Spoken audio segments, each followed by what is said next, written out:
Hi, I'm Karen Cherry Brown, and welcome to another episode of Prevailing Through Pain, where phenomenal women tell their stories. And today we have the amazing Sharyn Combs. Sharyn is the author of Hold Your Form, and she is also the owner of UCDI. Welcome, Sharyn, and thanks for joining us today. Thank you so much for having me. I appreciate just this opportunity, and I'm always happy to bond, speak, do things that can really leverage the playing field and increase visibility for all of us. Thank you. So, Sharon, I'm going to take this back a little bit before you were ever born, because I remember when your mom was 9 months pregnant with you, Yeah. 30 years old, and she was standing over your father's coffin, mourning the death of your dad. So I know that you never met your dad. Correct. And I'm going to take it even further. A few days later, your mom went into labor with you. The doctors told your mom that, well, told your grandmother actually, that your mom had to make a decision. Someone had to make a decision because they didn't think they were going to be able to save your mom and the baby, and you were the baby. So, through God's grace, you were born, and your mom was able to see her seventh child. Yeah. So, growing up as the youngest of seven, to a single mom that worked really hard because she was a single mom with seven children. Tell us your earliest memories of what your happy moments were and your sad moments coming up. Oh, definitely. There was some. I don't even know if they were sad moments because there were things that had just happened, and because they had always happened, I didn't know that they were abnormal. And a lot of those, not to just go deep and heavy immediately, but a lot of those had to do with like molestation, inappropriate interactions between like adults and children. But my mom worked overnight. My happiest memories were always with my mom, actually, with Hmm. mama. Um, you know, she was always there like to give me a hug or just, she'd come in from work. I remember she'd be like, "Don't wake me up unless the house is burning down." And so a lot of those things I didn't even bring up again because it was normal to me. It was very abnormal and dead wrong, but it was normal to me because it just was kind of how it always was.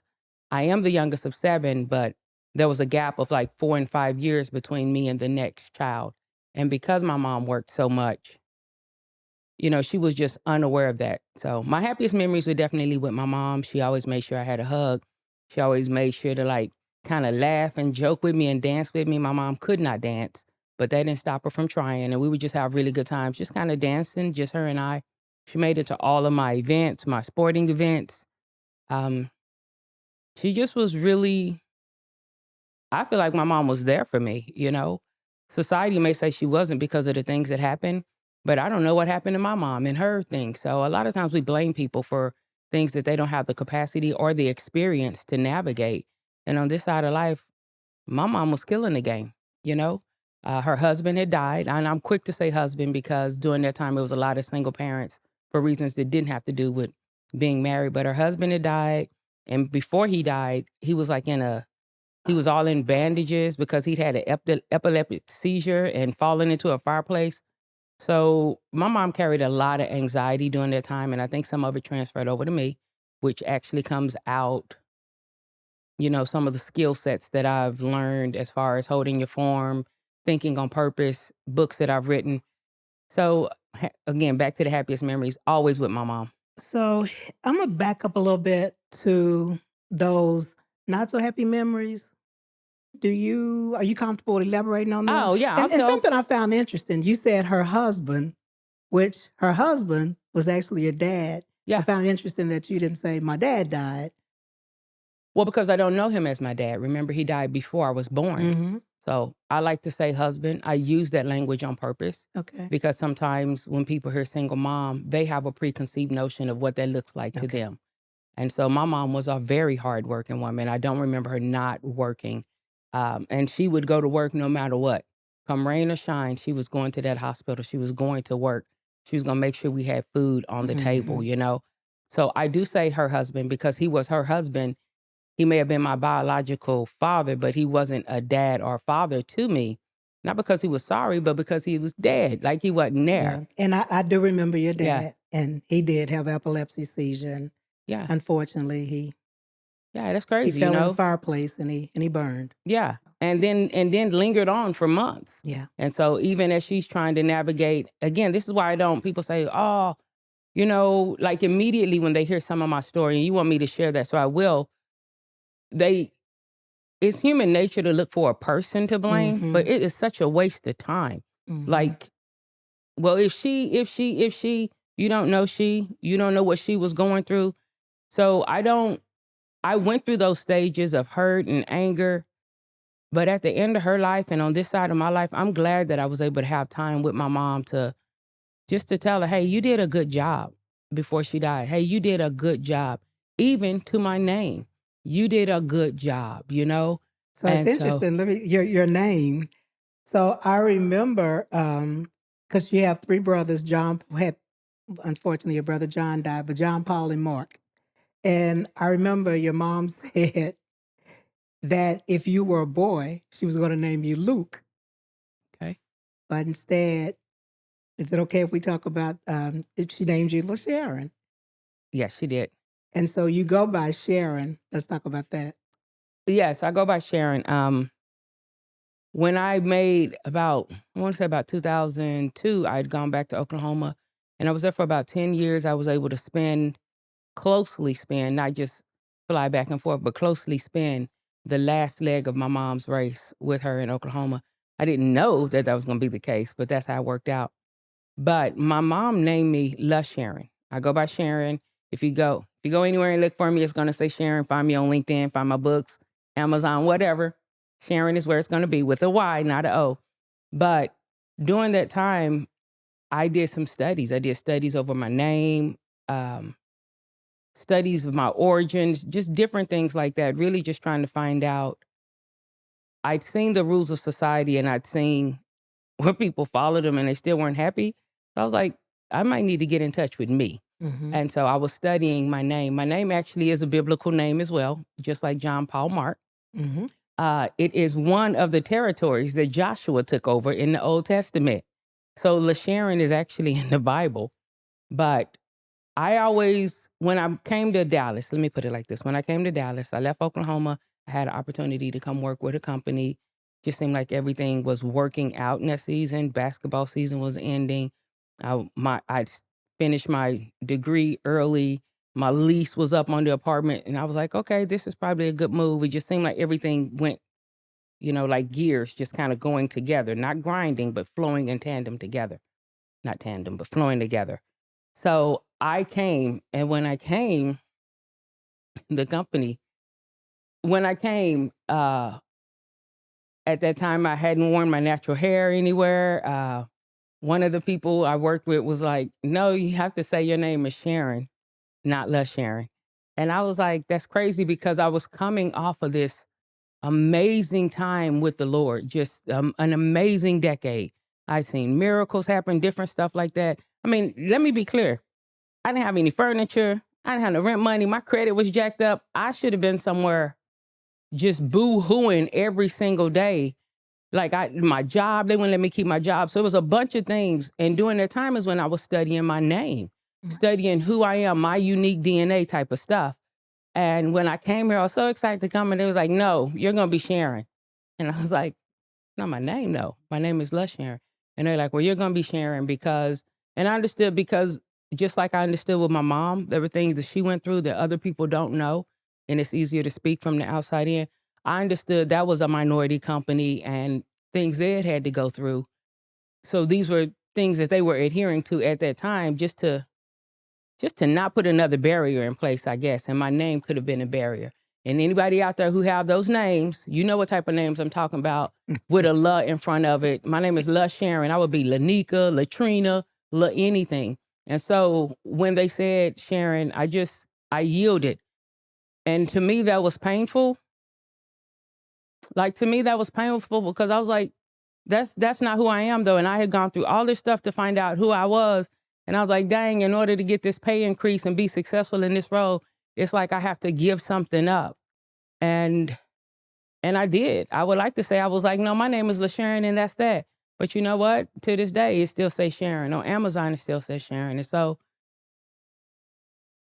I look forward to the day that it's LaSharon everywhere. I really do. I look forward to that day when it's LaSharon on all the books and not just Sharon. And I know that that's coming, but that was painful for me because I guess it's almost like when people say you can't wear your hair or you have to bleach your skin, like you have to do something else to be accepted.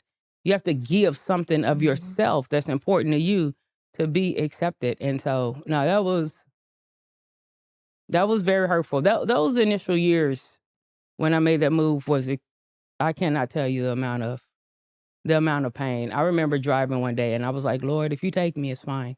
I've had a good run. I had a good Mm. run before I began to make better choices in my life. Well, I didn't have a good run before I began to make better choices, but I was like, since I've made these better choices and really, really become intentional with my time and the choices I'm making, and those good decisions began to like compound and like a snowball, I began to receive those effects. So I just remember just being like, I wasn't going to kill myself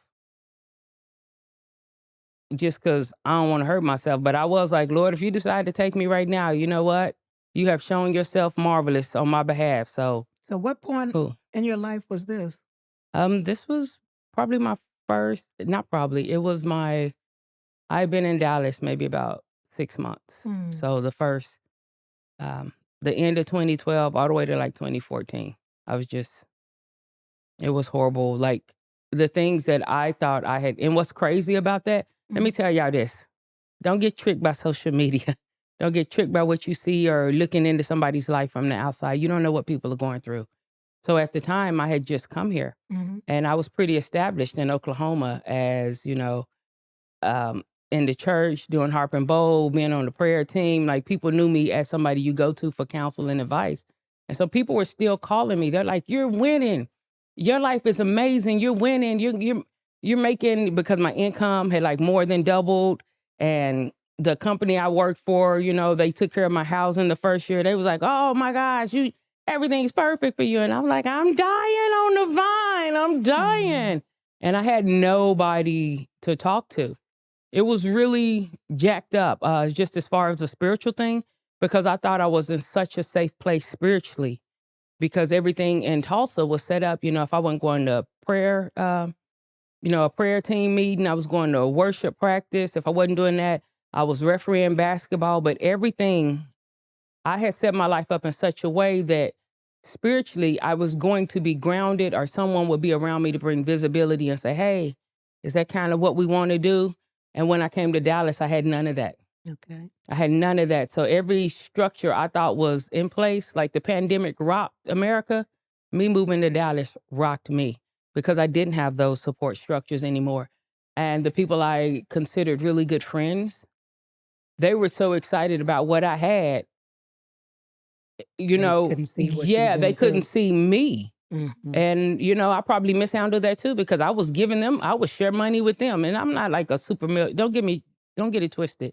But it was still more than I'd ever had. So immediately I'm like, oh, you want a flat screen TV? Okay. Oh, you need money for this to invest in your company? Okay. I was just giving it out like that. And I guess I just put off, or maybe my natural confidence or something just makes people think you don't have problems. They say check on your strong friends. But man, I was ready. I was like, I'm good. I'm good. Yeah, that was a real hard time. And so that actually, you asked me about LaSharon, and that's where we went with that. That was all part of that. It was just such a rocking of what I thought I knew and my ideals coming crashing into reality and what I even thought about me. Like there, I was like, I know I'm a Christian. I don't have those problems, such and such. Man, I came to Dallas and got just rocked. Like just got rocked. So out of curiosity, why did you move to Dallas?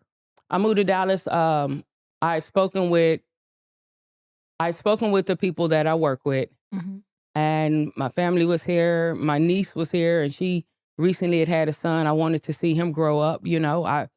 I would have little dreams about him, Mm-hmm. just about, and it was like, go see him. I wanted to be able to see him play basketball. I don't have children of my own.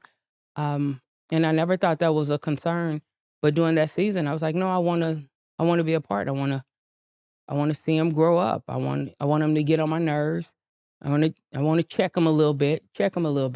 I want to, I want to help her, and I also wanted to crush the game. They were paying my first year, nobody had given up. We're gonna take care of your whole first year of housing. That's a perk. I would have the opportunity to make six figures. That's a perk. I'm working outside, So externally, it was a real good move. Okay. Internally, It was a it big change. internally exposed a lot of issues, hurts, or untended to areas. Mm-hmm. Let's talk about that for a minute, because you did say your sad points in your life as a kid, with you kind of glazed over molestation, incest, Okay. things like that. So as a child, that's a lot to bear. As a person, period, that's a lot to bear. So I can't even imagine as a child bearing that. Was there ever a point where you talked about it, where you sought some kind of counseling for it, or you just kept it In internalized? my life, Mhm. when I went back to Oklahoma in 2002, during that time when I was able to, like I said, I finished that part with my mom, her final years. During that time too, I also got some therapy. I Okay. didn't know I needed the therapy. Actually, that's why I said, like, for a lot of people, they're like, I was molested and this and that. And they have all that anger and rage. But because I don't remember not being molested, like I can't remember being a virgin, period. I can't remember being a virgin. One of my, what I do remember is being about 5 years old. And it was a bunch of us at my house. My mom would do things like, our house was like on the weekend, all my aunts would come, or the holidays, Mhm. everybody would come to our house, to South Haven. And so they would also play a game called Pokino. So they're playing like dominoes, cards, Pokino. And so the adults would be in one area and the kids would be in another area. And I had a cousin. She was a female. I'm not going to say her name because that's her story to tell. Mhm. But she was about a year or two older than me.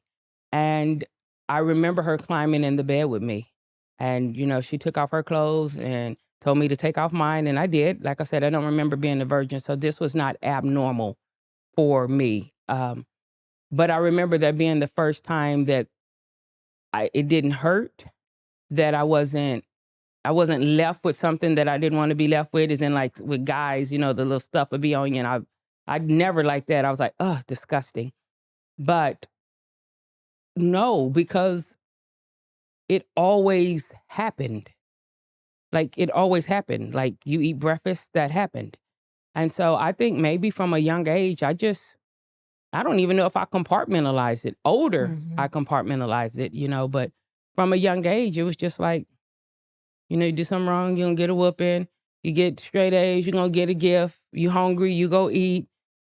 When the nighttime comes, my mom worked overnights. You don't know what's gonna go on. And so I did sleep with the light on a lot.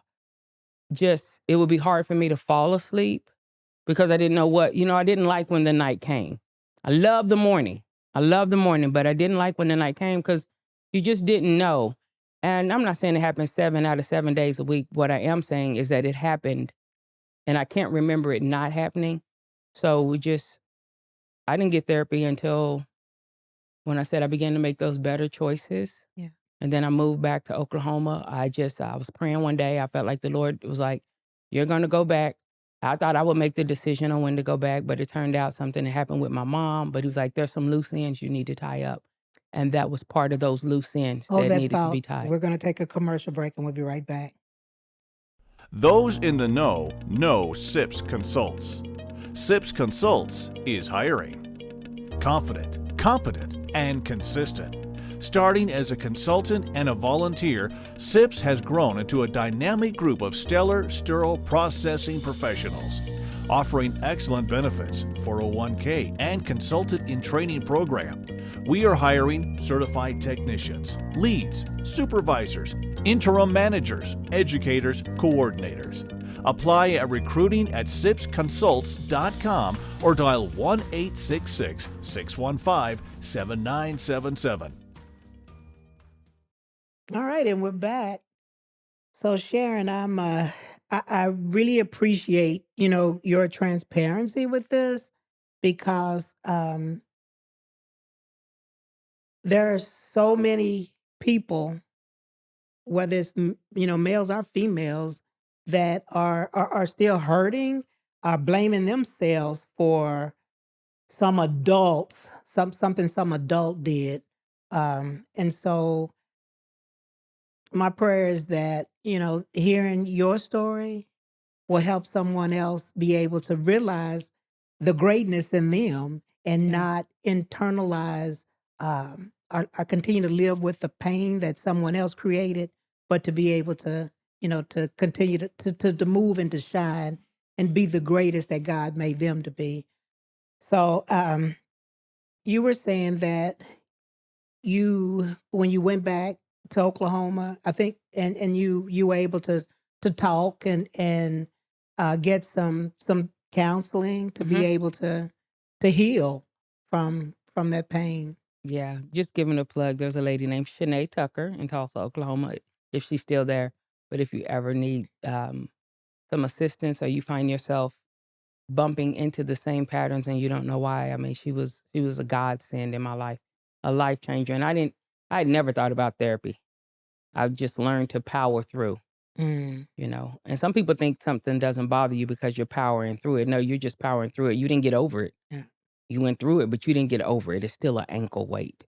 So you were saying nights were the worst for you. Yeah. And to be afraid, I'm gonna say that's trust. You don't trust what may come through that door. You don't trust what's going to happen next. So let's talk about trust. Woo. How did that affect you as the people that you started meeting? Um, all right, dang, here we go. Night and day. Night and day. I know that people put on their day face, but I know there's a night face too. Now, and that's just how I thought about it. I didn't think of it as in terms of trust, but in the day was safe, that's their day face. I didn't know what the night was going to bring. So I was always kind of waiting for the night face. What would they look like for people in everyday? Maybe waiting for the other shoe to drop. Suspicious. What do they really want? This is how they acting when it's 27 people in the room. What about when it's 2? And so all the people I know and all the people I meet when I'm speaking or whatever, but my circle is small. It is super small of people that I am comfortable enough to share my pain with, Mhm. to share like my vulnerabilities with. Even somebody listening today will be like, oh my gosh, she was molested. That's such a vulnerability. It wasn't for me because I don't remember not being molested. So I was conditioned my life to deal with that. So it makes it takes me a long time to really trust people. It does. And people come and they'll be like, hey, and they just want to hug you or get into your space. And I'm like, So you're not a hugger. well, I am a hugger with my circle, but I feel Okay. like my hug is my hug. You don't get to just take it. Okay. You know what I'm saying? Like, this is my space. It's my space, Mhm. And there are ways you can do that. You can be like, hey, I'm coming in. But if somebody just feel like I'm a hugger, you got to deal with it. No, I don't. No, I don't. And you may hug me and be like, well, I hugged her anyway. But you may not even be around me ever again because I told you, you did. This is my space. This is my space. I think that I don't think I know that is a byproduct of the molestation or whatever growing up, but this is my space. And so I'm going to control everything I can control with my space. The things that I can't control or I have no control over, okay, we're going to navigate through that. But Yeah, I don't know how we got on that, but that's how I feel about that. Trust. We're talking Yeah, about trust. trust. It takes me a while to trust people. Now, I can trust your body of work as far as professionalism. I'm a fan of patterns over promises, and that's in everything, whether it's business, relationships, patterns over promises. Everybody promises. Look at the pattern. So I can trust your pattern. I can trust your body of work. I can trust results. I can trust that generally you are a decent person because I know most people are. But it doesn't mean that I need to trust you, A, with my story, B, with my finances, with my time, with my space. Those things are earned. So let's talk about UCDI. Okay. So UCDI. how was UCDI formed? Because listening to your story, it because UCDI, you can do it, right? Yeah, you You can can do it. do it. So was some of that, you think your drive was you talking to yourself? How did you get to I really UCDI? believe UCDI was the Lord talking to me, like through his word, through the promises. And then it just came. And then I would share it with other people. As the revelation hit me, I'd be like, man, I can't do this. Because when I grew up, we were poor. I didn't know we were poor, but we were poor, And like I said, my mom had 7 kids. I'm the baby of them. My siblings were horrendous. They were just horrendous. No, just teasing. They were not horrendous, but they were a trip. They just felt like I had no problems and my life was perfect. Again, everybody sees from where they are Mm-hmm. until we make a decision to actually stand in someone else's shoes or try to see it differently. But UCDI, I was in Atlanta, which is where I was before I moved back to Oklahoma. I was in Atlanta and the Lord, I don't know what was it, I was just living my life like it was golden, partying every night. Nothing too crazy, but having good times. I was in the serving industry. So our night started at 11 when we got off and it would go to about 4 a.m. And then something happened with my mom and I end up like, it was about 2000, year 2000. Something really began to happen. Something that happened with my mom, not super bad, but enough to make me be like, hey. And at the same time, I began to start really becoming introspective in my life. Like, what is this for? Things that had to do with my purpose kept coming back around. Like, you're living your life like it's golden, but you're not impacting the people I've called you to impact. And this is before I even said yes to the Lord. So my dreams got real vivid, like, hey, and I would see me and see kids walking behind me, not my own children. I would see, like, I would have dreams of me kicking holes in walls, and it would be go on through, like stone walls, not walls like in this building, but like brick walls. And I would be kicking a hole in it, and it like go on through. People are coming behind you. And so I knew that I was a breaker before I knew what a breaker was. Like, Mm-hmm. for those of you who go to church, the breaker anointing. Before I knew what that was, I knew that I would open stuff up and people would come through after me and they would even overtake me, but nothing in me was upset over the overtaking. My job was to open the path, to expose the opening, to let them know this way, this is how we do this. And so during the time in Atlanta, when I really began to like read and I was studying God's promises before I knew I was, he was like, okay, well, that's what your life said. This is what South Haven, the area I was raised in, they told you wouldn't be anything. They told you would never make it out of Tulsa. They told you need to be happy making $30,000 a year and don't seek anything after it. They told you go to a trade school because, y'all ain't supposed to go to college. Don't worry about that. Just get you a good job. If you're a manager at churches, you're doing amazing. No shade to anybody who's a manager. Do your thing. Make your money, take care of your family, live your life. But all of the things I grew up with were always limits. And so it's like the bee who's jumped up in the little jar so much that when you take the lid off the jar, he'll still jump, but he's not going to try to jump Come out out. the jar. And so I was like that bee. Mm-hmm. And so in Atlanta, I moved out of where I was staying. I moved out and I went to a hotel. I had no real money for a hotel. And I went to a hotel and I was like, no, something's supposed to change in my life. I don't know what it is. I didn't have the answers, nothing. But something in me was like, move, move, move, or you're going to die here. Here is not a physical place, but here, this unfulfilled, jacked up spot where you still waiting on something outside to make it good for you inside. Like move. And I didn't even have the language for all that, but I had a knowing. I went to the hotel, and in the hotel I began to read, and I just was like, oh my God, I wonder if this can really happen. Okay, if you're going to follow, then maybe it is possible. And I felt like God was telling me, hey, look, you can do it. And I was like, I want to write books, but I don't know people who write books. And I just felt like he was like, you can do it. I want to help people, as far as motivational speaking. I always wanted to do that, though, since 14. I just didn't share it with people. You can do it. I want to travel.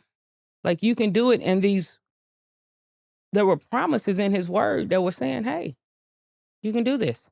If this, then that. Like, you can do it. And so what I did was, it just hit me one day. And I went and printed up a sign in my own little handwriting, nothing beautiful or nothing. I just put UCDI, like in a little baby umbrella arc. Mm-hmm. And I said, meetings in this room at 6:30 p.m. on Thursdays. And like, I still have those signs. I have those little landmarks. Those are what I call my smooth stones to remind me of the faithfulness of God when anything is saying it's not possible. And I just taped it on my door, and I would tell people.